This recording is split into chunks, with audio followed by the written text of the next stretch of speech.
आज फालाकाटा ब्लॉक के जटेश्वर में भाजपा द्वारा पथ सभा का आयोजन किया गया था। इस पथ सभा में ब्लॉक के विभिन्न हिस्सों से बड़ी संख्या में भाजपा कार्यकर्ताओं ने हिस्सा लिया। सभा के मुख्य वक्ता के रूप में भाजपा के प्रदेश अध्यक्ष महफूजा खातून उपस्थित थे। उन्होंने अपने भाषण की शुरुआत से अंत तक राज्य सरकार की तीखी आलोचना की। उन्होंने कहा कि ममता प्रशांत किशोर पर लोगों का पैसा खर्च कर रही थी, लेकिन प्रशांत किशोर अपने राज्य में कुछ नहीं कर सका। साथ ही उन्होंने कहा कि ममता बंगाल का गौरव होने का दावा करती है, जबकि उस बंगाल में उनकी माताओं और बहनों के साथ बलात्कार हो रही है। राज्य में बहुत सारे युवा बेरोजगारी से पीड़ित हैं। अब उन्होंने फिर से डोर टू डोर नए कार्यक्रम शुरू किए हैं, जबकि उनके अपने सांसद, विधायक, नेता घर घर जा रहे हैं। सभा में भाजपा के 13वें निर्वाचन क्षेत्र के अध्यक्ष अघोरनाथ राय और भाजपा के 13वें निर्वाचन क्षेत्र के सचिव सुब्रत साहा भी उपस्थित थे।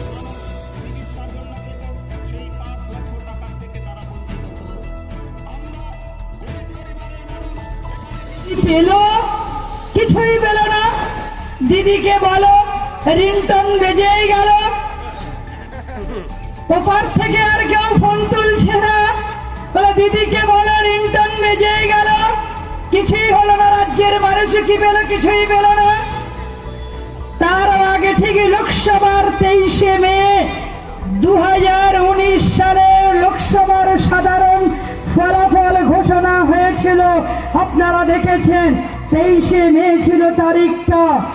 23শে মে যখন ভোটের রেজাল্ট বেরোচ্ছে গোটা ভারতবর্ষের 543টা লোকসভার আসনের, আমাদের রাজ্যের 42টা লোকসভার আসনের, তখন মাননীয় মুখ্যমন্ত্রী রিমোট কন্ট্রোলে টিভির চ্যানেলে ঘোরাচ্ছেন, যে চ্যানেলে যাচ্ছেন বলে ভারতীয় জনতা পার্টি এগিয়ে রয়েছে, ভারতীয় জনতা পার্টি এগিয়ে রয়েছে।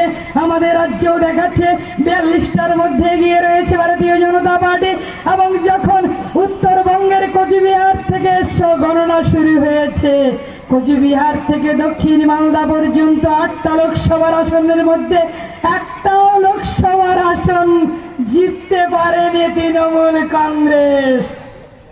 একদম কোচবিহার 1 নম্বর লোকসভার আসন, সেখানে ভারতীয় জনতা পার্টি জিতেছে মাননীয় নিশীথী প্রামাণিক এমপি।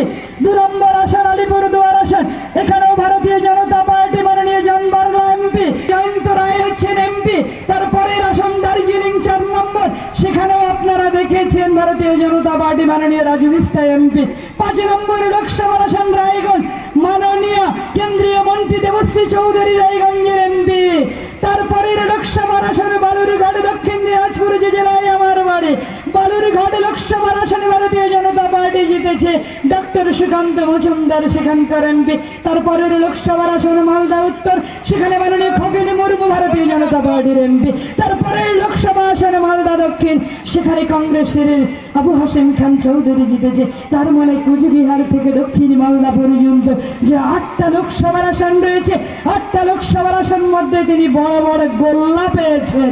লোকসভার ভোটের আগে মাননীয় মুখ্যমন্ত্রী বলেছিলেন যে বিজেপি রাজ্যে গোল্লা পাবে।